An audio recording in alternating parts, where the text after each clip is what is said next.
السلام علیکم dear listeners. جی جناب، تو کہیے کیا حال احوال ہیں آپ سب کے، اور کہانی کیسی لگ رہی ہے؟ انجوائے کر رہے ہیں نا؟ کہانی مجھے تو ابھی تک کافی دلچسپ لگ رہی ہے. دیکھتے ہیں آگے کیا ہوتا ہے. کہانی کی فرمائش ہم سے کی ہے کومل اقبال نے. کہانی کا نام ہے دستے کوزہ گر، اور اس کو لکھنے والی ہیں فوزیہ یاسمین. قسط نمبر 4.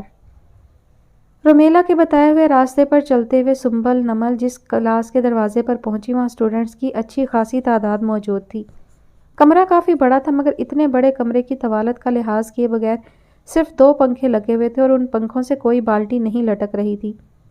ان تینوں نے ایک دوسرے کی طرف دیکھا اور دیکھتی چلی گئیں. آخر نمل ہی بولی، اب سوچ کیا رہی ہو، چلو اندر.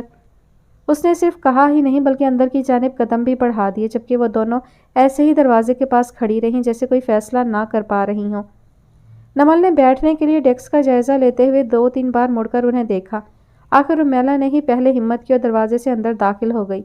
تب چاروں ناچار سنبل کو بھی آنا پڑا، مگر جس طرح وہ چاروں طرف سہمی ہوئی نظروں سے دیکھتے ہوئے سینت سینت کر آگے بڑھ رہی تھی، اس پر نمل خون کے گھونٹ پی کر رہ گئی. لیکن جب وہ نمل کی منتخب کردہ ڈیسک پر اس کے برابر آ کر بیٹھی، تب ڈیسک کے نیچے حفظ ماتقدم کے طور پر اسے جھانکتا دیکھ کر نمل سے ضبط نہ ہوا. وہ دانت پیستے ہوئے بولی، اس نے ڈیسک کے نیچے کسی چھپکلی کی موجودگی کی اطلاع نہیں دی ہے. میں تو دیکھ رہی تھی فرش کیسا ہے، سنبل نے منمنا کر کہا. صاف بات ہے، مجھے تو بہت ڈر لگ رہا ہے، رومیلا نے چاروں طرف دیکھتے ہوئے صاف گوئی سے کہا. وہ تینوں ایک ہی ڈیسک پر بیٹھی تھی. نمل کے ایک جانب سنبل تھی اور دوسری جانب رومیلا. نمل رومیلا کی بات سن کر گردن گھما کر دیکھنے لگی، بلکہ گھورنے لگی، جس کی رومیلا نے بالکل پرواہ نہ کی اور بددستور کلاس کا جائزہ لیتے ہوئے بولی، مجھے تو چاروں طرف چھپکلیاں ہی چھپکلیاں نظر آ رہی ہیں. انہیں گھور گھور کر نمل کی آنکھیں دکھ گئی تھیں، چنانچہ اس نے گہرا سانس کھینچتے ہوئے اپنی نظریں سامنے دیوار پر مرکوز کر دی جہاں بلیک بورڈ لگا ہوا تھا. کچھ ہی دیر میں کلاس معمول کے مطابق شروع ہو گئی. پروفیسر کلاس میں آئے، تعارف کروایا، اسٹوڈنٹس کا تعارف حاصل کیا، تھوڑی بہت سبجیکٹ کے متعلق بات کی، اور پیریڈ اوور ہو گیا تو چلے گئے. ان کی گفتگو کے دوران نمل کا دھیان اچھا خاصا بٹ گیا تھا، مگر رومیلا اور سنبل ایسے ہی الرٹ بیٹھی رہیں. ایک مکھی سنبل کے ہاتھ پر آ کر بیٹھی تو سنبل بری طرح اچھل گئی. اس کے اچھلنے پر رومیلا چونک اٹھی. نمل کو پہلے تو اس کا چونکنا دیکھ کر غصہ آیا، مگر اسے خجل ہوتا دیکھ کر وہ مسکرانے پر مجبور ہو گئی. خود رومیلا بھی اپنے ہڑبڑانے پر شرمندہ ہو گئی تھی. دوسرے پیریڈ میں جا کر وہ دونوں بھی قدرے پرسکون ہو گئیں، بلکہ پیریڈ کے دوران ہی انہوں نے آہستہ آواز میں طے کر لیا کہ اس پیریڈ کے ختم ہونے پر کینٹین میں جا کر کچھ کھائیں گی. انہیں امید تھی اگلا پیریڈ ضرور فری ہوگا، مگر بیل ہوتے ہی ایک نئے لیکچرار کو کلاس میں داخل ہوتا دیکھ کر وہ تینوں ہی بدمزہ ہو گئیں. بلکہ وہی کیا، دوسرے طلبہ و طالبات بھی کلاس ختم ہونے پر ایسے اٹھنے لگے تھے جیسے مزید پڑھائی کا کسی کا موڈ نہ ہو. نئے لیکچرار کلاس میں داخل ہوتے ہی سب کو کھڑے دیکھ کر اپنی جگہ ٹھٹک گئے. لگتا ہے میں غلط وقت پر آ گیا ہوں، آپ سب شاید اب مزید کوئی لیکچر سننے کے موڈ میں نہیں ہیں. نوارد نے بڑے دوستانہ انداز میں سب پر طاہرانہ نظر ڈالتے ہوئے کہا. سر، ہم سمجھے شاید اب فری پیریڈ ہوگا، ایک لڑکے نے وضاحت دیتے ہوئے کہا. اس پیریڈ کے بعد آپ کے 2 لگاتار فری پیریڈ ہیں، چنانچہ کچھ دیر مجھے برداشت کر لیں. ان کے مسکراتے ہوئے کہنے پر تمام طالب علم اپنی اپنی نشستوں پر بیٹھ گئے. مجھے معلوم ہے اس وقت آپ سب دل ہی دل میں مجھے گالیاں دے رہے ہوں گے، کیونکہ ایک بار جب کینٹین جانے کا موڈ بن جائے تو ہر پروفیسر اور ہر لیکچرار برداشت سے باہر ہو جاتا ہے. کانوں میں لیکچر کی جگہ آنتوں کے کل پڑنے کی آوازیں گونج رہی ہوتی ہیں. ان کی بات پر تقریباً سبھی طالب علموں کے چہروں پر مسکراہٹ دوڑ گئی. سارے اسٹوڈنٹس جو اتنی دیر سے فارمل انداز میں لیے دیے بیٹھے تھے، قدرے مطمئن ہو کر باقاعدہ ان کے ساتھ باتوں میں مشغول ہو گئے.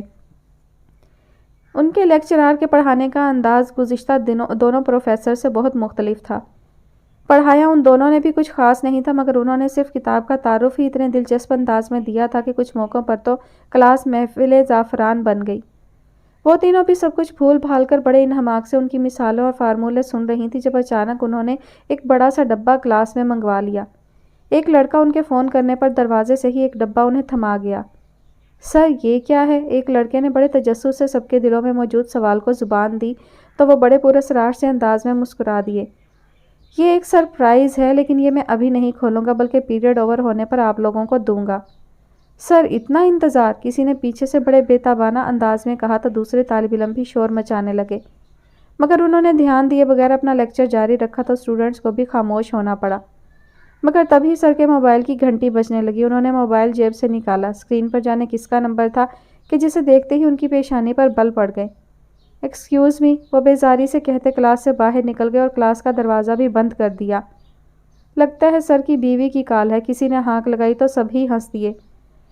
حالانکہ ڈیورنگ دا لیکچر موبائل الاؤ نہیں ہوتا، کوئی اور بھی بولا۔ چلو اچھا ہی ہے، کم از کم ان سر کی موجودگی میں ہم بھی اپنے موبائل آن رکھ سکتے ہیں، کسی نے خوشی خوشی کہا۔ ان سر کا لیکچر اور انداز ایسا تھا کہ کلاس میں پہلے ہی دن بڑا بے تکلفانہ ماحول بن گیا تھا۔ سب ایسے دوستانہ انداز میں بات کر رہے تھے جیسے ایک دوسرے کو برسوں سے جانتے ہوں۔ تبھی ساری گفتگو کے بیچ میں کوئی چونکتے ہوئے بولا، ارے کیوں نہ سر کے آنے سے پہلے اس باکس کو کھول کر دیکھیں۔ اس آواز کے ابھرتے ہی سبھی اس شخص کی حمایت کرنے لگے۔ وہ تینوں ایک دوسرے کو دیکھنے لگی۔ انہیں یہ حرکت کچھ مناسب نہیں لگ رہی تھی، مگر انہیں یہ بھی علم تھا کہ ان کے کہنے کا ان لڑکوں پر کچھ خاص اثر نہیں ہوگا۔ تبھی خاموش ہی بیٹھی رہیں، البتہ ان کی نظریں اس بڑے سے ڈبے پر جم گئیں جو اسٹیل کا تھا اور بڑی سختی سے بند کیا گیا تھا۔ تبھی اسے کھولنے کے لیے دو لڑکوں کو مل کر جان لگانی پڑی، تب ڈھکنا کھلا اور کھلتے ہی کوئی چیز اچھل کر باہر آئی تھی کہ دونوں لڑکے بدک کر پیچھے ہٹ گئے تھے۔ ڈھکنا ان کے ہاتھ سے چھوٹ کر زمین پر جا گرا تھا اور کلاس میں بیک وقت تمام لڑکیوں اور کچھ لڑکوں کی بھی چیخیں نکل گئیں۔ اس ڈبے سے برآمد ہونے والی چیز کوئی چیز نہیں بلکہ چوہے تھے۔ 3-4 چوہے اچھل کر باہر آئے تھے، جبکہ پورا ڈبہ چوہوں سے اتنی بری طرح بھرا ہوا تھا کہ وہ اندر ہی اندر ایک دوسرے پر چڑھے ہوئے تھے۔ ڈبہ بھی جانے کب سے بند تھا، لہٰذا جیسے ہی ڈھکنا کھلا ڈبے میں اتنی کھلبلی مچی کہ ڈبہ ہلتے ہوئے میز پر لڑک گیا۔ پھر تو پوری کلاس میں چوہوں کی ایک پوری فوج دوڑنے لگی۔ ایک عجیب سا سما پیدا ہو گیا تھا۔ 2-4 لڑکوں نے کلاس کا دروازہ کھول کر باہر نکلنے کی کوشش کی تو پتہ چلا کلاس باہر سے بند کر دی گئی ہے۔ پھر کیا تھا، کوئی ٹیبل پر چڑھ گیا تھا تو کوئی ڈیسک پر، مگر جس طرح لوگ اتنے چوہوں کو دیکھ کر گھبرا گئے تھے، اسی طرح چوہے بھی اتنے لوگوں کو دیکھ کر ادھر سے ادھر بولائے بولائے پھر رہے تھے، اور جتنا وہ پھر رہے تھے اتنا ہی لوگ بوکھلا رہے تھے۔ سنبل نمل سے لپٹی اتنی بری طرح چیخ رہی تھی کہ نمل کو لگ رہا تھا اس کے کان کے پردے پھٹ جائیں گے۔ اس نے صرف پاؤں ڈیسک کے اوپر کر لیے تھے، پھر بھی اسے لگ رہا تھا سارے چوہے اسی پر چڑھ گئے ہوں۔ رومیلا تو باقاعدہ ڈیسک کے اوپر چڑھ گئی تھی اور ادھر سے ادھر دوڑتے لوگوں اور چوہوں کو ہراساں انداز میں دیکھ رہی تھی۔ اسے لگ رہا تھا وہ ابھی بے ہوش ہو کر گر جائے گی، مگر ایسی نوبت آنے سے پہلے ہی کلاس کا دروازہ کھل گیا۔ اتنی چیخوں کی آواز پر سبھی لوگ دوڑے چلے آئے تھے۔ دروازہ کھلنے پر چیخوں کی آواز میں مزید اضافہ ہو گیا۔ انسانوں کے ساتھ ساتھ چوہوں کو بھی راہ فرار مل گئی تھی۔ باہر کھڑے ہجوم کے پاؤں کے پاس اور پاؤں کے اوپر چڑھتے وہ سرپٹ دوڑے تھے۔ کوئی 15 منٹ بعد میدان صاف ہوا تھا اور اس ہنگامے کا زور ٹوٹا تھا۔ لڑکیاں باقاعدہ بیٹھی رو رہی تھیں تو لڑکے اس بےہودہ مذاق پر پروفیسر کے سامنے بری طرح بگڑ رہے تھے۔ ایسے طوفان بدتمیزی پر پروفیسر کا اپنا جلال نقطۂ عروج پر پہنچا ہوا تھا۔ سینئرز ہمیشہ نیو ایڈمیشن کے ساتھ مذاق کرتے ہیں، خود ہمارے زمانے میں بھی یہ ہوا کرتا تھا، مگر تب سب کچھ تمیز کے دائرے میں رہ کر ہوتا تھا۔ مگر آج کل تمیز نامی چڑیا کو تو کوئی جانتا ہی نہیں ہے۔ میڈم زاہدہ کا خون کھول رہا تھا۔ لڑکوں نے تو جوتے پہن رکھے تھے اس لیے ان کے پاؤں بچ گئے تھے، جبکہ لڑکیوں کے سینڈلز اور چپل کی وجہ سے چوہوں کے پنجوں کا نشان واضح طور پر دیکھا جا سکتا تھا۔ میڈم کوئی سینئر اسٹوڈنٹ لیکچرار بن کر آیا تھا اور وہی یہ ڈبہ کلاس میں رکھ کر گیا تھا اور کلاس باہر سے لاک کر دی تھی۔ ساری یونیورسٹی کو لائن سے کھڑا کر دیں تاکہ یہ شناخت کر کے بتا سکے۔ میڈم زاہدہ واقعی اتنے غصے میں تھی کہ ان کا ذہن کام نہیں کر رہا تھا۔ خیر یہ تو ممکن نہیں اور اس کا فائدہ بھی نہیں، ایک دوسرے پروفیسر نے کہا۔ جی بالکل، وہ اپنا حلیہ اتنا بدل کر آیا ہوگا کہ یہ اسے پہچان بھی نہیں سکتے، بلکہ وہ اس ڈپارٹمنٹ کا ہوگا ہی نہیں۔ ساری پلاننگ چاہیے اس ڈپارٹمنٹ کے اسٹوڈنٹ کی ہو، لیکن آگے انہوں نے کسی دوسرے ڈپارٹمنٹ کے لڑکے کو ہی کھڑا کیا ہوگا۔ اس موضوع پر بحث صرف وقت کا ضیاع ہے۔ میرے خیال سے سب اپنی اپنی کلاسز میں واپس جائیں، میں نے ماسیوں سے اچھی طرح صفائی کرا دی ہے، ہیڈ آف ڈپارٹمنٹ نے بات ختم کرتے ہوئے کہا تو لڑکا بری طرح تلملا گیا۔ تو سر اس کا مطلب ہے آپ ان کے خلاف کوئی ایکشن نہیں لیں گے؟ تو پتہ بھی تو چلے یہ سب کیا کس نے ہے، میں کیا ہوا میں ایکشن لوں؟ ہیڈ آف ڈپارٹمنٹ بھی اس لڑکے کے انداز پر تپ گئے تھے۔ لیکن سر آپ کچھ پتہ کرنے کی کوشش تو کریں، ایک اور اسٹوڈنٹ نے بھی زبان کھولی۔ ہم اپنے طور پر پتہ کریں گے، ہاں اگر آپ کو کوئی ہنٹ ملتا ہے تو آپ بتا دیجیے گا، مگر فی الحال سب اپنی اپنی کلاسز میں جائیں، انہوں نے 2 ٹوک حتمی انداز میں کہا۔ سر اس سب کے پیچھے خرم نامی اسٹوڈنٹ کا ہاتھ ہے، نمل نے اچانک بول کر وہاں موجود حاضرین کو کہا۔ سنبل اور رومیلا تک کو چونکا دیا۔ وہ منہ کھولے اسے دیکھے گئیں جو اتنی نظروں کی زد میں ہو کر بھی مطمئن کھڑی تھی۔ مطمئن تو اب میں کبھی نہیں ہو سکتی، میرا چین تو اسی دن ختم ہو گیا تھا جب پہلی بار زوبیہ نے مجھے گھر میں نظر آنے والے کسی سایہ کا ذکر کیا تھا۔ تب سے آج تک کتنے علاج کر چکی ہوں، مگر میں جن چیزوں اور باتوں پر بھی یقین نہیں کرتی تھی، زوبیہ کی بہتری کے لیے وہ بھی کر ڈالی۔ اس کی دادی نے ایسے ایسے پیر فقیر کو گھر بلا کر اس کا علاج کرایا ہے کہ جن کی شکل تک میں دیکھنے کی روادار نہیں تھی، مگر زوبیہ کے لیے میں نے چپ چاپ سب کچھ برداشت کر لیا، مگر کیا فائدہ ہوا؟ وہ ٹھیک ہونے کی بجائے دن بدن اور مسز بلال اختر، اگر آپ اس طرح ہمت ہار جائیں گی تو زوبیہ کو کون سنبھالے گا؟ میں آپ سے کہہ رہی ہوں نا، آپ ریلیکس ہو جائیں، بالکل ریلیکس۔ زوبیہ کو کچھ نہیں ہوا ہے، وہ ٹھیک ہو جائے گی۔ اگر اس نے دوائیں بند کر دی ہیں تو اسے فورسفلی دوائیں مت کھلائیں۔ شہر کی سب سے بڑی سائیکیٹرسٹ ڈاکٹر شکیلہ نے اپنے مخصوص نرم اور ٹھنڈے لہجے میں کہا۔ عائشہ اختر جب سے ان کے پاس آئی تھی روحاں سے لہجے میں اسی طرح مایوسی بھری باتیں کر رہی تھیں۔ تو کیا ہاتھ پر ہاتھ رکھ کر بیٹھی رہوں اور دیکھوں کہ اس کا پاگل پن کس سٹیج پر پہنچ کر رکتا ہے؟ عائشہ اختر اتنی حساس ہو رہی تھی کہ ڈاکٹر شکیلہ کے مشورے پر حیرت اور غصے سے گویا ہوئی تو ڈاکٹر شکیلہ ہلکے سے ہنس دی۔ ایک طویل عرصے سے وہ زوبیہ کا علاج کر رہی تھی۔ وہ زوبیہ تو کیا، عائشہ اختر کی نفسیات کو بھی بہت اچھی طرح سمجھتی تھی۔ تبھی پانی کا گلاس ان کی طرف بڑھاتے ہوئے بولی، اللہ نہ کرے جو زوبیہ کی ایسی حالت ہو، وہ پاگل نہیں ہے۔ پہلے تو آپ اپنے دل سے یہ بات نکالیں، بس ذہنی طور پر بیمار ہے۔ ذہنی طور پر بیمار لوگ کیا دوسروں پر حملہ کر دیتے ہیں؟ عائشہ اختر نے گلاس ایک طرف رکھ دیا۔ ڈاکٹر شکیلہ بھی کچھ خاموش سی ہو گئی۔ تھوڑی دیر بعد وہ کچھ سوچتے ہوئے گویا ہوئی، یہ واقعی تشویش کی بات ہے۔ آج اگر اس نے اپنی دوست پر حملہ کیا ہے تو کل کو وہ گھر والوں کو بھی نقصان پہنچا سکتی ہے، اور ہو سکتا ہے خود کو بھی۔ ڈاکٹر شکیلہ خود کلامی کے انداز میں بولی تو عائشہ اختر پریشانی سے انہیں دیکھنے لگیں۔ ڈاکٹر پلیز کچھ کریں، میں اسے آپ کے پاس لانا چاہتی تھی مگر وہ میری سنتی ہی نہیں۔ آپ میرے ساتھ چلیں اور اسے سمجھائیں، دوائیں اس کے لیے کتنی ضروری ہیں۔ دوائیں اس کے لیے ضروری ہیں مگر وہ اسے سمجھا کر کھلانے کی ضرورت نہیں۔ میں آپ کو اس طرح کی دوا دوں گی کہ آپ آرام سے اسے کھانے یا چائے میں ملا کر دے سکیں گی۔ اسے بتانے کی ضرورت ہی نہیں ہے کہ ہم اسے دوا دے رہے ہیں۔ ڈاکٹر شکیلہ اب بھی کسی سوچ میں غرق تھیں۔ میں اس لڑکی سے ملنا چاہوں گی جس پر زوبیہ نے حملہ کیا ہے، وہ تھوڑی دیر بعد بولیں تو عائشہ اختر چونک اٹھیں۔ وہ لڑکی تو اتنی خوفزدہ ہو گئی ہے کہ میرے خیال سے اس سے ملنا ٹھیک نہیں۔ پتہ نہیں وہ کالج بھی آئے گی یا نہیں۔ عائشہ اختر کے کہنے پر ڈاکٹر شکیلہ صرف انہیں دیکھ کر رہ گئیں۔ خود انہیں بھی اس لڑکی سے ملنا مناسب نہیں لگ رہا تھا۔ میں تو دونوں طرف سے پھنسی ہوئی ہوں، زوبیہ کی حالت دیکھی نہیں جاتی، اوپر سے بلال بھی زوبیہ کے سامنے ہی اسے ایسی ایسی باتیں کہہ دیتے ہیں، جانے کیا گزرتی ہوگی اس کے دل پر۔ اللہ نے ایک ہی اولاد دی اور وہ بھی۔ عائشہ اختر نے سرد آہ کھینچتے ہوئے جملہ ادھورا چھوڑ دیا۔ مسز عائشہ، اس طرح کی باتیں کرنے کا بھلا کیا فائدہ ہے، اور اپنے ہسبینڈ کو کسی دن میرے پاس لے کر آئیے گا، میں انہیں سمجھاؤں گی۔ زوبیہ کے سامنے انہیں بہت سوچ سمجھ کر بولنا چاہیے، وہ بچپن سے شعور و لاشعور کے بیچ میں جی رہی ہے، وہ وہی دیکھتی ہے جو وہ دیکھنا چاہتی ہے۔ ایک عام انسان خواب میں یا فلم میں کوئی منظر دیکھتا ہے تو جاگنے یا فلم ختم ہونے کے بعد اس منظر سے باہر آ جاتا ہے، لیکن زوبیہ کے ساتھ ایسا نہیں ہوتا۔ وہ خواب میں بھی کوئی منظر دیکھتی ہے تو جاگنے کے بعد بھی وہ منظر، وہ سین اس کی آنکھوں کے سامنے ایسے موجود رہتا ہے جیسے وہ اب بھی اس کے سامنے ہو۔ اور جس سایہ کا وہ ذکر کرتی ہے وہ تو اب اس کے اعصاب پر اتنا سوار ہو گیا ہے کہ اٹھتے بیٹھتے چلتے پھرتے ہر وقت اسے وہی نظر آتا ہے، لیکن اب اس کی بیماری تبدیل ہو کر دوسری شکل اختیار کرتی جا رہی ہے۔ اب وہ صرف اس سائے کو دیکھتی نہیں ہے بلکہ وہ خود اس سائے میں تبدیل ہو رہی ہے۔ اس کی ذات، اس کی شخصیت کہیں لاشعور میں چھپ جاتی ہے اور وہ خود شائستہ بن جاتی ہے۔ انسانی دماغ کے 3 حصے ہوتے ہیں، ایک نارمل انسان تصور میں اور حقیقت میں فرق کر سکتا ہے، مگر زوبیہ کی یہ حص بہت کمزور ہے۔ جس سائے کی وہ بات کرتی ہے، جانے وہ سایہ اس نے کہاں دیکھا تھا کہ اس کے ذہن میں وہ تصویر فکس ہو گئی۔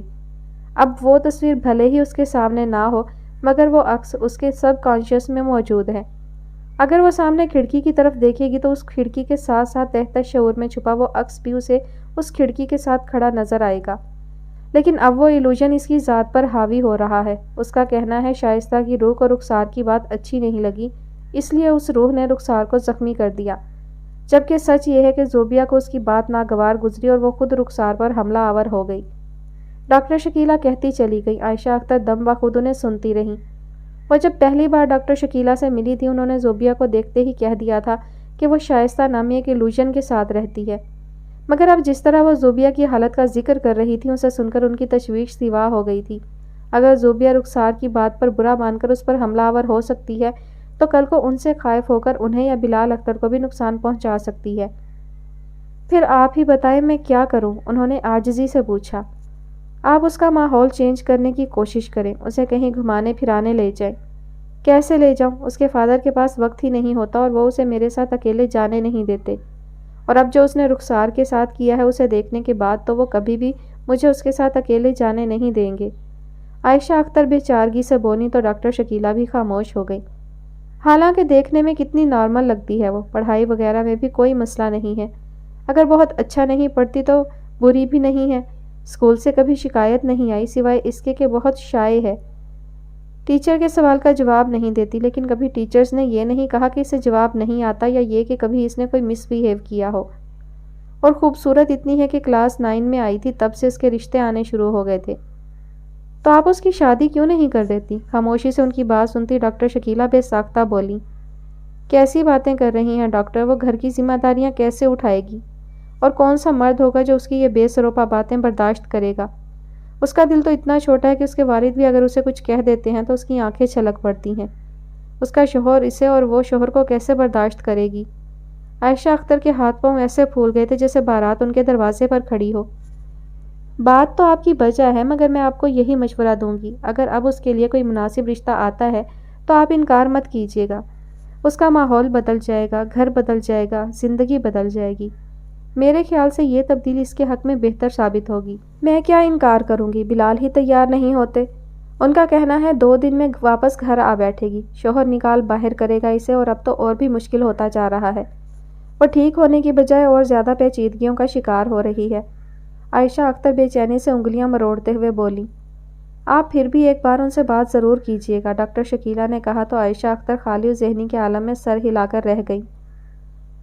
زوبیہ خالی الذہنی کے عالم میں چلتی اپنی کلاس میں آ بیٹھی، اس نے غور ہی نہیں کیا کہ اسے دیکھتے ہی ساری لڑکیاں چوکنی ہو گئی تھیں اور آنکھوں ہی آنکھوں میں کچھ اشارے کرنے لگی تھیں، لیکن آخر کب تک؟ کچھ دیر گزرنے کے بعد اسے احساس ہو ہی گیا کہ لڑکیاں اسے ہی دیکھ رہی ہیں۔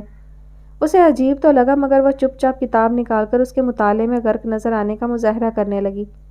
لیکن 5 منٹ بعد کلاس کی سب سے مغرور اور نکچڑی نتاشا اس کے سامنے آ کھڑی ہوئی۔ تمہیں معلوم ہے رخسار نے کالج چھوڑ دیا ہے؟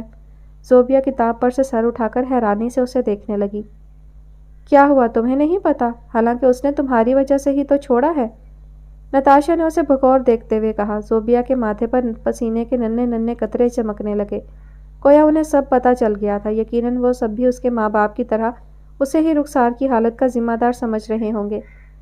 اس کے اتنی چھٹیاں کرنے پر میں نے اسے بہت ساری کالز کی تھی، مگر اس کی والدہ ہر بار اس سے بات کرانے کی بجائے کہہ دیتی کہ اس کی طبیعت ٹھیک نہیں۔ فائنلی کل اس نے میری کال اپنے موبائل پر اٹینڈ کر لی، اور اس نے جو بتایا مجھے تو سن کر یقین ہی نہیں آ رہا تھا۔ تم تو اتنی سیدھی سادی بلکہ اتنی ڈرپوک اور بے وقوف سی ہو، تم بھلا کسی کو کیسے مار سکتی ہو؟ نتاشا کی بات زوبیہ کو کسی تیر کی طرح چبھی تھی۔ وہ دوپٹے سے پسینہ پونچھتے ہوئے کنکھیوں سے ارد گرد جمع ہوتی لڑکیوں کو دیکھنے لگی۔ وہ سب ایک دائرے کی صورت میں اس کے پاس کھڑی تھی، اور نتاشا کے ہر جملے کی ادائیگی کے ساتھ یہ دائرہ تنگ ہو رہا تھا۔ اگر رخسار جھوٹ بول رہی ہے تو اسے اس جھوٹ کی ضرورت کیا ہے؟ کیوں کر رہی ہے وہ ایسا؟ اور اگر وہ سچ کہہ رہی ہے تو اس کا مطلب ہے تمہیں کوئی روح نظر آتی ہے جو جب چاہتی ہے کسی پر بھی وحشیانہ حملہ بھی کر دیتی ہے۔ نتاشا جتنے عجیب و غریب انداز میں بول رہی تھی، اس سے بھی زیادہ عجیب و غریب نظروں سے اسے دیکھ رہی تھی۔ زوبیہ کا سر جھکتے جھکتے تھوڑی سینے سے جا لگی۔ رخسار نے سب کچھ نتاشا کو بتا دیا تھا، بلکہ اپنی مرضی سے بھی جانے کیا کچھ کہہ دیا ہوگا۔ وہ زوبیہ کے خلاف پہلے ہی بھری ہوئی تھی۔ نتاشا کے فون نے تو گویا اندر پکتے لاوے کو باہر آنے کا موقع دے دیا ہوگا۔ زوبیہ کا دل چاہ رہا تھا وہ یہاں سے اتنی دور بھاگ جائے جہاں یہ تمام لڑکیاں اور جسم کے آر پار ہوتی ہیں نظریں موجود نہ ہوں۔ اس کے کانوں میں عائشہ اختر کی کئی باتیں گونجنے لگیں۔ واقعی انہوں نے ٹھیک کہا تھا، کسی کو بھی اگر اس نے اپنے راز میں شامل کیا تو وہ اسے ہی پاگل سمجھے گا۔ اس وقت بھی وہ لڑکیاں اسے خاموش دیکھ کر آپس میں چیم گوئیاں کرنے لگیں۔ زوبیہ کے فادر نے رخسار کے گھر والوں کو بہت بڑی رقم دی ہے تاکہ وہ پولیس میں نہ جائیں۔ کیا کہہ رہی ہو نتاشا؟ ارے واقعی رخسار نے خود مجھے بتایا ہے کہ زوبیہ کی مدر اتنا رو رہی تھی۔ اس کے والد بھی کہہ رہے تھے کہ زوبیہ پیدائشی اب نارمل ہے، اس کا ذہن صحیح کام نہیں کرتا، اگر اس کے خلاف کیس بن گیا تو پولیس اسے پاگل خانے میں بھرتی کرا دے گی۔ کیا واقعی؟ حالانکہ جس طرح وہ زوبیہ کے کلاس میں آنے پر اسے دیکھ رہے تھے اس سے صاف ظاہر تھا نتاشا انہیں پہلے ہی یہ سب کچھ بتا چکی ہے۔ پھر بھی نتاشا ایسے پراسرار انداز میں انہیں سنا رہی تھی، اور وہ بھی ایسے تجسس سے سن رہی تھی جیسے یہ انکشاف ابھی ابھی ہوا ہو۔ زوبیہ کو یقین تھا نتاشا کی بات میں کوئی جھوٹ نہیں ہے، اس کے والدین نے رخسار کے گھر پر یہی سب کہا اور کیا ہوگا۔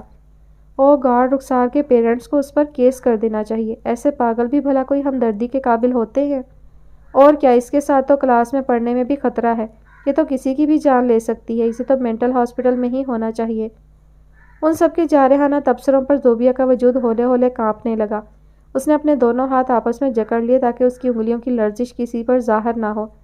اس کا دل چاہ رہا تھا وہ ابھی اور اسی وقت یہاں سے اٹھ کر چلی جائے، مگر وہ بچپن سے جس اعتماد کی کمی کا شکار تھی، اس کے باعث اس کے مزاج میں اتنی بزدلی اور بوکھلاہٹ پیدا ہو گئی تھی کہ وہ کوشش اور خواہش کے باوجود اپنی جگہ سے ہل نہ سکی۔ ارے، رخسار کے والدین کو بیٹھے بٹھائے اتنی بڑی رقم مل گئی، وہ بھلا کیس کیوں کریں گے؟ رخسار کی چوٹیں تو ٹھیک بھی ہو گئی ہیں، اس کا کالج بھی انہوں نے چینج کر دیا ہے، وہ اس کے خلاف کیس کر کے اتنی بڑی رقم پر لات کیوں ماریں گے؟ زوبیہ کو لگ رہا تھا جیسے کمرے میں آکسیجن کی کمی ہو گئی ہو۔ اس کی آنکھوں کے سامنے عجیب عجیب دھبے ناچنے لگے۔ اس نے میز کو مضبوطی سے تھام لیا، مگر بہت جلد اس کی گرفت کمزور پڑ گئی اور وہ بے ہوش ہو کر ٹیبل پر جھکتی چلی گئی۔ عالیہ نے چونک کر ٹیبل پر جھکا سر اٹھا کر اپنے سامنے کھڑی عورت کو دیکھا اور پھر میز پر پھینکی گئی اس فائل کو دیکھنے لگا جو اس نے عالیہ کے آفس میں بغیر اجازت داخل ہوتے ہی عالیہ کی جانب اچھال دی تھی اور جس سے میز پر سجا سامان نیچے گر گیا تھا۔ یہ کیا بدتمیزی ہے؟ عالیہ کی پیشانی پر بل پڑ گئے۔ یہ وہ کانٹریکٹ ہے جو میں نے تمہاری کمپنی کے ساتھ سائن کیا تھا اور جس میں صاف صاف لکھا تھا کہ میرے ڈیزائن کیے کپڑوں کو میرے تجویز کردہ کپڑوں پر اپلائی کیا جائے گا۔ سارا ماجرا پل بھر میں ہی عالیہ کی سمجھ میں آ گیا۔ اس نے سنا تو تھا کہ جس عورت کو انہوں نے کپڑوں کی ڈیزائننگ کے لیے ہائر کیا تھا وہ جتنی مشہور تھی اتنی ہی مغرور اور بد دماغ تھی، مگر اسے یہ امید نہیں تھی کہ اسے خواجہ فیبرکس مہیا نہ کرنے پر وہ اس کے آفس میں آ کر اتنی بدتمیزی کا مظاہرہ کرے گی۔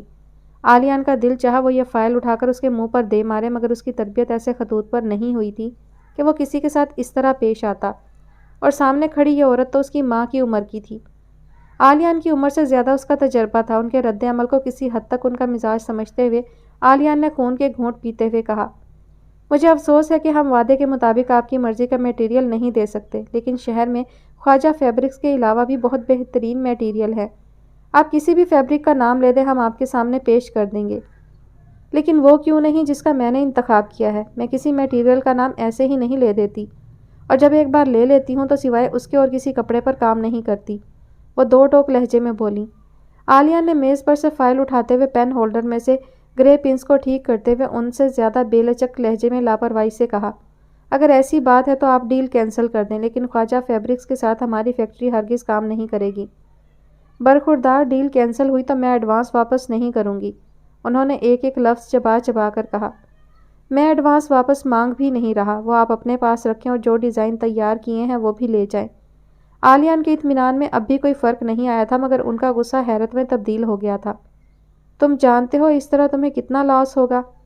آپ میرے لاس کی فکر مت کریں، آپ کا لاس نہیں ہوگا، آپ کے لیے اتنا کافی ہے۔ عالیہ اپنی میز کو واپس ترتیب دے چکا تھا، چنانچہ دوبارہ اس فائل پر جھک گیا جس پر وہ کام کر رہا تھا۔ سر جھکا ہونے کے باوجود اسے احساس تھا وہ خاتون اسے ہی دیکھ رہی ہیں۔ ان کی نظروں میں اتنی بے یقینی تھی کہ عالیہ سر اٹھا کر وضاحت دینے پر مجبور ہو گیا۔ آپ پلیز یہ مت پوچھیے گا کہ میں خواجہ فیبرکس کے ساتھ کام کرنے سے کیوں انکاری ہوں۔ یہ میرا پرسنل معاملہ ہے، ان کے میٹیریل یا کوالٹی سے مجھے کوئی شکایت نہیں ہے۔ عالیہ کے کہنے پر وہ کچھ دیر اسے دیکھتی رہیں، پھر کندھے اچکاتے ہوئے بولیں، مجھے پوچھنے کی ضرورت بھی نہیں ہے، تم آج کل کے نوجوانوں کو میں اچھی طرح جانتی ہوں۔ ذرا سی کوئی بات تم لوگوں کے مزاج کے خلاف ہو جائے اور تم اسے انا کا مسئلہ بنا لیتے ہو۔ ان کے طنز کرنے پر عالیہ بے ساختہ مسکرا دیا۔ یہ آپ نوجوانوں کی بات کر رہی ہیں یا اپنی؟ میرے خیال سے تو آپ خود بھی کچھ ایسی ہی ہیں۔ عالیہ کی صاف گوئی انہیں خاصی گراں گزری۔ ان کی تیوری پر ان گنت بل پڑ گئے۔ انہوں نے میز پر پھینکی فائل اٹھائی اور تلخی سے کہتی کمرے سے نکل گئیں، مجھے تمہارے ساتھ کام کرنے میں کوئی فائدہ نہیں، اس لیے میرا اس ڈیل کو چھوڑ دینا کوئی گھاٹے کا سودا نہیں، لیکن تمہارا خواجہ فیبرکس کو منع کرنا سراسر حماقت پر مبنی فعل ہے، جس میں نقصان بھی دونوں طرف سے تمہارا ہی ہے۔ وہ تو کہہ کر چلی گئیں، البتہ عالیہ کتنی ہی دیر خالی اور ذہنی کے عالم میں فائل کو دیکھتا رہا۔ اسے ان کی بات سے اختلاف نہیں تھا، بلکہ وہ پوری طرح آگاہ تھا کہ ان کی بات 100% درست ہے۔ اس کے باوجود وہ خواجہ فیبرکس کے ساتھ کام نہیں کر سکتا تھا۔ جب وجاہت یہاں موجود نہیں تھا تب بھی اس کی کوشش تھی کہ اس کی فیکٹری ان کے ساتھ کام نہ کرے۔ شاید یہ اتفاق ہی تھا کہ ایسی نوبت نہیں آئی، اور اب موقع آیا بھی تھا تو کب، جب وجاہت خود بھی بزنس کی دنیا میں قدم رکھ چکا تھا۔ ہو سکتا تھا وجاہت کو اس بات کا خیال بھی آتا کہ عالیہ کی فیکٹری ان کا میٹیریل استعمال کر رہی ہے، کیا پتہ وہ سب کچھ بھول ہی چکا ہو۔ ویسے بھی ایسی کون سی بڑی بات تھی جو یاد رکھی جاتی، مگر عالیہ کے لیے چھوٹی چھوٹی باتوں کو نظر انداز کرنا بھی آسان نہیں تھا۔ جب کوئی بات اس کی ضد بن جاتی تو پھر وہ کسی قربانی سے دریغ نہیں کرتا تھا۔ یہ تو پھر ایک بزنس ڈیل تھی، ایک عام سا سودا۔ وہ یونیورسٹی کا کوئی عام سا بندہ نہیں ہے جس کا نام تم اتنی آسانی سے لے رہی ہو۔ نمل، رومیلا اور سنبل کے ساتھ جیسے ہی پرنسپل کے آفس سے باہر نکلی، ایک لڑکی کے پیچھے سے کہے جملے نے اس کے قدم جکڑ لیے۔ نمل نے پلٹ کر اسے دیکھا جو دوسرے طلبہ و طالبات کی طرح آفس میں موجود تھی۔ نمل نے جب خرم کا نام لیا تو تمام عملہ چونک اٹھا۔ کیا تم خرم حسن کی بات کر رہی ہو؟ میڈم زاہدہ نے تصدیق کرتے ہوئے پوچھا۔ میڈم پورا نام تو مجھے معلوم نہیں، لیکن آج جب صبح یونیورسٹی میں آئی تھی تو… یہ کہہ کر نمل نے تمام بات مختصر ان کے گوش گزار کر دی۔ البتہ اس نے پورا واقعہ ایسے سنایا تھا جسے یہ ظاہر نہیں ہوا تھا کہ وہ خرم سے پہلے بھی کبھی مل چکی ہیں۔ اس نے بس اتنا کہا تھا کہ ان کی گاڑی ہٹانے پر اس نے انہیں کلاس اٹینڈ نہ کرنے کا مشورہ دیا تھا۔ یہ ضرور خرم حسن کی ہی بات کر رہی ہیں، madam Zahida head of department کو دیکھتے ہوئے بولی۔ مگر اس نے یہ تو نہیں کہا تھا کہ ڈبے میں چوہے نکل آئیں گے، انہوں نے اعتراض کرتے ہوئے کہا۔ پھر فوراً ہی کہنے لگی، خیر جو بھی ہو میں خرم حسن سے بات کر لوں گا، آپ سب جائیں۔ ان کے حاکمانہ انداز پر سبھی سر جھکا کر باہر آ گئے۔ تبھی کلاس کی طرف جاتی نمل کو وہ دو لڑکیاں مخاطب کر بیٹھیں۔ خرم نے یہ سب کیا ہے یا نہیں، یونیورسٹی والے تو اس کا کچھ خاص نہیں بگاڑ سکیں گے، مگر وہ تمہارا جینا ضرور دو بھر کر دے گا۔ اس لڑکی کے کہنے پر سنبل اور رومیلا ایک دوسرے کو پریشانی سے دیکھنے لگیں۔ وہ تو پہلے ہی اس طرح نمل کے بولنے پر تپی ہوئی تھیں، ان لڑکیوں کی بات سن کر انہیں اچھی خاصی فکر ہو گئی تھی۔ ایک پل کے لیے تو نمل بھی ٹھٹک گئی، پھر اپنے لاپرواہی انداز میں بولی، میں نے جو صحیح سمجھا وہ کیا، کل کیا ہوگا وہ کل ہی پتہ چلے گا۔ نمل کہہ کر آگے بڑھنے لگی۔ وہ ان لڑکیوں کی بات زیادہ سننا نہیں چاہ رہی تھی، جانے کیوں اسے ایسا لگ رہا تھا وہ محض اسے ہراساں کرنے کے لیے یہ سب کہنے آ گئی ہیں۔ کیا پتہ یہ بھی خرم کی دوستیں ہوں اور زبردستی خرم کی دھاک بٹھانے کے لیے اس طرح بول رہی ہوں۔ پھر بھلا وہ کیوں ان کے سامنے اپنی کوئی کمزوری ظاہر کرے؟ ویسے بھی جو ہو چکا تھا وہ اب اسے بدل تو نہیں سکتی تھی۔ مگر وہ لڑکیاں بھی آسانی سے جان چھوڑنے والی نہیں تھی، تبھی اس کے پلٹنے کے باوجود پھر بول اٹھیں، تم نے جو صحیح سمجھا وہ بالکل غلط تھا۔ یہ خرم اور اس کے دوست یونیورسٹی میں کچھ زیادہ اچھی شہرت نہیں رکھتے، بڑے خطرناک قسم کے لڑکے ہیں۔ اگر سر خرم کی پہچان کرنے کے لیے بلوائیں تو دیکھ کر مکر جانا کہ یہ تو وہ لڑکا ہے ہی نہیں۔ اس کے کہنے پر نمل محض بات ختم کرنے کے لیے سر ہلا گئی، مگر رومیلا اور سنبل کو تو پتا تھا نمل کو اگر شناخت کے لیے بلایا گیا تو ایسا جھوٹ بولنا اس کے لیے یقیناً ناگوار ہوگا جو صرف اس سے ڈر کر بولا جائے۔ حالانکہ وہ دونوں تو نمل کے پرائی آگ میں کودنے پر ہی معترض تھیں، اب خرم اور اس کے دوستوں کی شہرت کا سن کر تو مضطرب بھی ہو گئی تھی۔ اسی لیے رومیلا کچھ سوچتے ہوئے بولی، ہو سکتا ہے واقعی وہ کوئی اور ہی لڑکا ہو۔ ایک طرح سے اگر اس نے خود کو تسلی دی تو دوسری طرف نمل کے لیے ایک راستہ بھی کھلا رکھا تھا کہ اگر نمل بعد میں بیان بدلنا چاہے تو اس کی ضدی فطرت اسے ایسا کرنے ہرگز نہیں دے گی۔ اسے فوراً اپنی شکست کا احساس ستانے لگا، تب وہ اسے یہ کہہ کر ٹھنڈا کر دیں گی کہ تم خرم پر بھی یہی ظاہر کرو کہ تم نے اسے پہچانا ہی نہیں۔ رومیلا کے پرسوچ انداز میں وہ لڑکی نفی میں سر ہلاتے ہوئے بولی، اس نے جس پارکنگ کا ذکر کیا ہے وہ خرم حسن کی ہی پارکنگ ہے اور ایسی حرکتیں وہی کرتا ہے۔ تبھی تو میڈم زاہدہ سنتے ہی سمجھ گئی۔ خیر تم نے اس کا نام لے کر بہت بڑی غلطی کی ہے، اگر تمہیں یقین ہی تھا یہ سب اس نے کیا ہے تب بھی خاموش رہنا چاہیے تھا، اور جبکہ تمہیں تو یقین بھی نہیں ہے۔ ہو سکتا ہے اسے اس پورے پلان کا علم ہو، یہ بھی تو پتہ ہو سکتا ہے کہ وہ سب کون کر رہا ہے۔ ایسے لوگ یونیورسٹی کی تمام خبریں رکھتے ہیں، لیکن یہ کوئی ضروری نہیں ہے کہ ان سب کے پیچھے خود اس کا ہاتھ بھی ہو، وہ لڑکی کہتی چلی گئی۔ اس بار ان تینوں میں سے کوئی بھی نہیں بولا، ان کے خاموش رہنے پر وہ دونوں بھی آگے بڑھ گئی۔ البتہ رومیلا اور سنبل نے فوراً لن ترانیاں شروع کر دیں۔ نمل خود بھی پریشان ہو گئی تھی، اس لیے کچھ نہیں بولی اور چپ چاپ ان کی باتیں سنتی رہی۔ وہاں آفس میں بھی وہ بے ساختہ بول اٹھی تھی، پوری کلاس وہاں موجود تھی اور سبھی غصے میں بھرے ہوئے تھے۔ ان کا غصہ دیکھ کر اور خود اپنی درگت بننے پر وہ بے اختیار ہی بول پڑی تھی، اس لیے خاموشی سے ان دونوں کا بگڑنا سنتی رہی۔ آفس میں جب اسے بلا کر اسے باز پرس کی گئی تو پہلے تو خرم کو یقین ہی نہیں آیا کہ کسی نے ہیڈ آف ڈپارٹمنٹ اور پرنسپل کے سامنے اس کا نام لینے کی جسارت کی ہے۔ وہ صرف شکایت کرنے والے کا نام اگلوانے کے لیے گول مول انداز میں بات کرتا رہا، مگر جب اسے اندازہ ہوا کہ وہ نام بتانے کے لیے تو تیار نہیں ہے، مگر ان کی باتوں سے لگ رہا ہے یہ حرکت اس کے حریفوں نے نہیں بلکہ کسی نیو ایڈمیشن نے کی ہے، تب فوری طور پر اس کا دھیان نمل کی طرف ہی گیا تھا۔ اس کے سوا کوئی نیو ایڈمیشن اسے جانتا ہی نہیں تھا، تو اتنا بڑا الزام کیا لگاتا؟ یہ مذاق واقعی اس نے یا اس کے دوستوں نے نہیں کیا تھا، مگر اس کے باوجود اسے پتا تھا کہ یونیورسٹی کے سارے اسٹوڈنٹ اس طرح کا مذاق کرنے کا ارادہ رکھتے ہیں۔ یونیورسٹی میں اس کی بہت بار لڑائیاں ہوئی تھیں، زیادہ تر لڑکے اس سے ہارنے کے بعد چپ ہو کر بیٹھ جاتے تھے، ماں سوائے سمیر اور اس کے دوستوں کے۔ ان کی لڑائیاں بڑی معمولی باتوں پر ہوتی تھیں، مگر ایک دوسرے سے بدلہ لینے کی خواہش اور عادت نے انہیں ایک دوسرے کا اچھا خاصا دشمن بنا دیا تھا۔ خرم کو پتہ چلا تھا سمیر کے دوست آج کل مختلف ہاسٹلز سے گندے گندے کیڑے پکڑ کر ہاسٹل میں رہنے والوں کی ڈھیروں دعائیں کما رہے ہیں۔ لوگ یہ سمجھ رہے تھے کہ وہ ہاسٹل صاف کرنے کی مہم پر لگے ہیں، مگر خرم سنتے ہی سمجھ گیا تھا کہ ضرور اس کے پیچھے ان کی کوئی چال ہے۔ تھوڑی سی کوشش سے وہ جلد ہی اس راز کو پا گیا کہ وہ یہ سب نئے آنے والے طلباء طالبات کی استقبال کے لیے کر رہے ہیں۔ خرم کو بھلا سب جان کر کیا فرق پڑنا تھا، سمیر وغیرہ جو جی میں آئے کریں خرم کی بھلا سے۔ البتہ نمل کو دیکھ کر اس نے بالکل غیر ارادی طور پر اسے ان کے پلان کے متعلق بتا دیا، اور یہ تو اسے اب پتہ چلا تھا کہ اسے ملنے والی معلومات میں تھوڑا بہت رد و بدل ہو گیا ہے کہ چھپکلیوں بھری بالٹی کو پنکھے سے لٹکانا ایک مشکل امر تھا۔ بالٹی الٹنے سے پہلے ہی چھپکلیاں اس میں سے ٹپ ٹپ گرنی شروع ہو جاتی، اور سب سے بڑھ کر اتنی بڑی بالٹی کو پنکھے سے لٹکا دیکھ کر تمام اسٹوڈنٹس اور پروفیسرز جو کرنے ہو جاتے۔ سمیر واقعی اپنی کارستانی خاموشی سے کر کے نکل گیا اور الزام اس پر آ گیا۔ حالانکہ اس نے فوراً سمیر اور اس کے دوستوں کا نام لے دیا، مگر بھلا اس کی بات پر کون یقین کرتا؟ ایک تو اس کا پرانا تاثر کچھ خاص اچھا نہیں تھا، دوسرے جس کا وہ نام لے رہا تھا اس شخص اور اس کے دوستوں سے خرم اور اس کے دوستوں کی دشمنی کے متعلق سبھی جانتے تھے۔ چنانچہ انہوں نے خرم کی ایک نہ سنی اور اسے بری طرح لتاڑ کر رکھ دیا۔ ہیڈ آف ڈپارٹمنٹ اور پرنسپل صاحب نے اس لڑکی کو بلا کر خرم کی شناخت کرانا بھی ضروری نہیں سمجھا۔ انہیں خرم کے خلاف کوئی ایکشن نہیں لینا تھا، بس اسے ڈانٹ کر وارن کر دینا تھا۔ اگر اس نے یہ سب نہیں بھی کیا تھا تب بھی اس کی گزشتہ حرکتوں کو دیکھتے ہوئے اسے ایک ناحق ڈانٹ پڑ بھی جاتی تب بھی کوئی حرج نہیں تھا، جبکہ اس لڑکی کو بلا کر پوچھنے میں خرم اس لڑکی کے لیے مسائل ضرور کھڑے کر سکتا تھا۔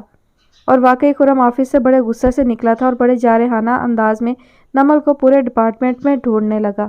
مسز بلال اختر نہایت فکر مندی سے زوبیہ کے پسماردہ چہرے کو دیکھ رہی تھی، گو کہ وہ اس وقت انجیکشن کے زیر اثر گہری نیند میں تھی، مگر اس کے چہرے پر کسی کرب یا ذہنی انتشار کے آثار نمایاں تھے۔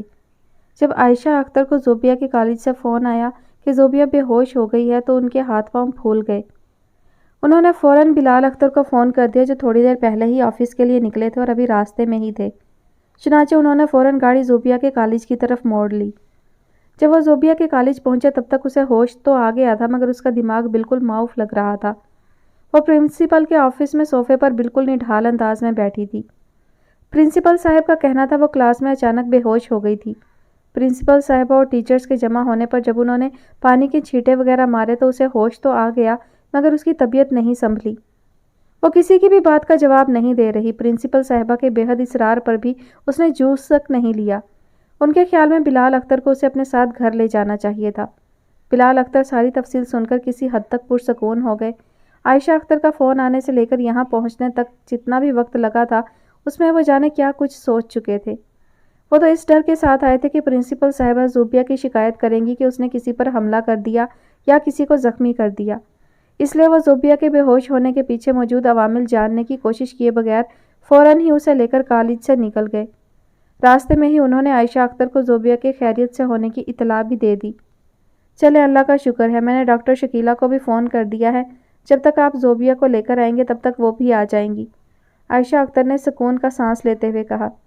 اور واقعی زوبیہ اور ڈاکٹر شکیلہ دونوں آگے پیچھے گھر پہنچی تھیں۔ زوبیہ کی حالت دیکھتے ہوئے ڈاکٹر شکیلہ نے اسے فوراً اس کے کمرے میں پہنچا دینے کی ہدایت کی اور اسے ایک انجیکشن لگا کر زبردستی سلا دیا کہ اس وقت اس کے اعصاب کو پرسکون کرنے کے لیے گہری نیند سخت ضروری تھی۔ انہیں یہ اندازہ نہیں تھا کہ زوبیہ بے ہوش کیوں ہوئی، نہ ہی وہ یہ سوال اس وقت اٹھا کر کوئی سٹریس دینا چاہتی تھی، مگر ڈرائنگ روم میں بلال اختر کے پاس سوالات کی ایک فہرست لیے چلی آئیں۔ مسز بلال، آپ زوبیہ کے پاس اس کے کمرے میں ہی رہیں۔ ڈاکٹر شکیلہ کا عائشہ اختر کو منظر سے ہٹانا بلال اختر اور عائشہ اختر دونوں نے محسوس کر لیا تھا۔ پھر عائشہ اختر خاموشی سے اٹھ گئیں۔ مسٹر بلال، میں ہمیشہ آپ کے ساتھ بڑی نرمی سے پیش آئی ہوں، لیکن اب مجھے لگ رہا ہے آپ اتنی نرمی ڈیزرو نہیں کرتے۔ بلال اختر قدرے ناگواری سے انہیں دیکھنے لگے۔ وہ ڈاکٹر شکیلہ کی بات شروع ہونے سے پہلے ہی ان کی گفتگو کا پس منظر سمجھ گئے تھے، تبھی برہمی سے بولے، آپ میرے ساتھ چاہے جس رویے سے بھی پیش آئیں، مجھے کوئی فرق نہیں پڑتا۔ مجھے صرف اتنا پتا ہے کہ زوبیہ کی دماغی حالت دن بدن بگڑ رہی ہے اور میں اس سے زیادہ ضبط کا مظاہرہ نہیں کر سکتا۔ آپ نے پہلے کون سے ضبط کا مظاہرہ کیا ہے مسٹر بلال؟ مسز بلال کا کہنا ہے آپ زوبیہ کے سامنے اسے ڈی گریڈ کرتے ہیں، اس کے منہ پر آپ اسے پاگل کہتے ہیں۔ میں کتنی بار آپ سے کہہ چکی ہوں اس کے ساتھ محبت سے پیش آئیں، آپ کا یہ رویہ اسے احساس کمتری میں مبتلا کر رہا ہے۔ ڈاکٹر شکیلہ تیزی سے بولی، میں نے کبھی اسے احساس کمتری میں مبتلا کرنے کی کوشش نہیں کی، لیکن وہ اب بچی نہیں ہے، بڑی ہو گئی ہے، اسے خود نظر آ رہا ہے اس میں اور اس کے ارد گرد موجود اس کی ہم عمر لڑکیوں میں کتنا فرق ہے۔ یہ آگہی کا زہر اسے احساس کمتری میں مبتلا کر رہا ہے۔ بلال اختر بری طرح چڑ گئے۔ دنیا میں اپنے ارد گرد وہ کیا دیکھ رہی ہے اور اسے کیا نتائج اخذ کر رہی ہے، اسے روکنا ہمارے بس میں نہیں، لیکن کم از کم آپ تو اپنی زبان پر قابو رکھ سکتے ہیں۔ آپ کو اس کی بات پر یقین نہیں ہوتا تب بھی اس کی بات ایسے سنا کریں جیسے آپ کو یقین ہو کہ وہ جھوٹ نہیں بول رہی۔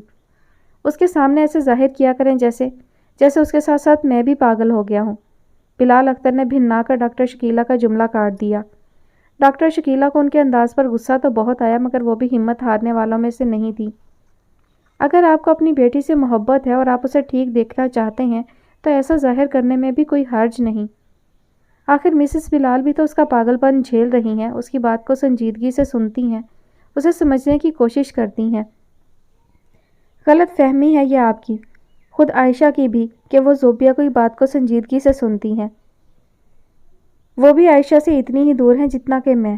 عائشہ اپنے طور پر پوری کوشش کرتی ہے زوبیہ کو سمجھنے کی، وہ اسے پاگل نہیں سمجھتی کہ زوبیہ جو کہہ رہی ہے سچ کہہ رہی ہے، مگر اکثر وہ اوور ایکٹنگ کا شکار ہو جاتی ہے۔ بلال اختر سختی سے کہتے چلے گئے، کم از کم وہ ممتا کے ہاتھوں مجبور ہو کر ایسی کوشش تو کرتی ہیں، آپ تو وہ بھی نہیں کرتے۔ حالانکہ اسے جتنی آپ کی محبت اور توجہ کی ضرورت ہے اتنی مسز بلال کی بھی نہیں ہے۔ ڈاکٹر شکیلہ نے ایک بار پھر انہیں سمجھانے کے لیے کہا۔ بلال اختر ان کی بات پر کچھ دیر تو انہیں دیکھتے رہے، پھر صوفے کی بیک پر سر ٹکاتے ہوئے عجیب تھکے ہوئے انداز میں بولے، یہ سب کہنا بہت آسان ہے کہ ایسے ذہنی مریضوں کے ساتھ محبت سے پیش آنا چاہیے، ان کے سامنے سخت الفاظ استعمال نہیں کرنے چاہیے، ان کی بات اور مسائل کو سننے اور سمجھنے کی کوشش کرنی چاہیے، مگر حقیقت میں یہ سب کرنا بہت مشکل ہے۔ کسی کا پاگل پن جھیلنا، چاہے وہ اولاد ہی کیوں نہ ہو، کتنا ضبط طلب اور عزت ناک ہوتا ہے، یہ صرف وہی سمجھ سکتے ہیں جن کے گھر میں ایسے لوگ موجود ہوں۔ یہ بات نہیں ہے کہ میں نے کبھی اپنے غصے کو پینے کی کوشش نہیں کی یا پھر اس کے ساتھ کبھی محبت سے پیش نہیں آیا۔ شروع میں نے اس کی ہر بات بڑے دھیان سے سنی ہے، بچپن میں نے اسے سمجھانے کی بھی بہت کوشش کی، لیکن آخر کب تک؟ اس کا پاگل پن کم ہونے کی بجائے بڑھتا جا رہا ہے، اب تو باہر کے لوگوں کو بھی پتہ چلنے لگا ہے۔ کتنی شرمندگی ہوئی تھی مجھے اپنے ڈی ایس پی اور ڈی آئی جی دوستوں کے سامنے زوبیہ کی ذہنی حالت کا ذکر کرتے ہوئے اور یہ بتاتے ہوئے کہ اس نے اپنے ہی دوست کا اپنے ہی گھر بلا کر یہ حشر کیا کہ اس کا سر پھاڑ دیا۔ بلال اختر کا شکست خوردہ لہجہ ڈاکٹر شکیلہ کے لہجے کی تیزی کو قدرے کم کر گیا۔ اس میں شرمندگی کی کیا بات ہے؟ آخر لوگوں کو جسمانی بیماریاں بھی تو ہوتی ہیں، اسی طرح ذہنی بیماریاں بھی ہوتی ہیں۔ نفسیاتی بیماریوں اور دماغی مریضوں کو ہم معاشرے کے لیے ایک عیب اور اپنے لیے باعث شرمندگی کیوں سمجھتے ہیں؟ میں مانتی ہوں زوبیہ کی ایسی غیر حقیقی باتوں کو برداشت کرنا بہت مشکل ہے جن کا کوئی نہ سر ہو نہ پیر، مگر اس کا یہ مطلب نہیں کہ آپ ضبط کا دامن بالکل ہی چھوڑ دیں اور اس کے ساتھ جس طرح بھی پیش آئیں اسے اپنے لیے جائز قرار دے دیں۔ آپ کو اپنے رویے میں تبدیلی بہرحال لانی ہوگی، بلکہ یہی نہیں، آپ کو زوبیہ کا ماحول بھی بدلنا ہے، اسے چینج کی ضرورت ہے۔ مسز بلال نے کہا تھا آپ بہت بیزی رہتے ہیں، لیکن آپ کو اپنے بیزی شیڈول سے وقت نکال کر کچھ دن کے لیے زوبیہ کو کہیں لے جانا چاہیے۔ ڈاکٹر شکیلہ کی بات پر بلال اختر صرف انہیں دیکھ کر رہ گئے، ان کے لیے فی الحال ٹائم نکال کر زوبیہ کو کہیں لے جانا ممکن نہیں تھا، مگر یہ بات ڈاکٹر شکیلہ سے کہہ کر وہ ٹھنڈی پڑتی بحث اور نصیحت کے انبار کو ہوا نہیں دینا چاہتے تھے، چنانچہ صرف سر ہلا کر رہ گئے۔ لیکن ڈاکٹر شکیلہ بھی بہت تجربہ کار اور منجھی ہوئی سائیکائٹرسٹ تھی۔ بلال اختر کے کلمات اور ان کے انداز میں سر ہلا دینا انہیں باور کروا گیا تھا کہ وہ اتنی دیر سے جو کچھ بھی کہا ہے سب بیکار گیا ہے، مگر وہ اب مزید کچھ نہیں کہنا چاہتی تھی۔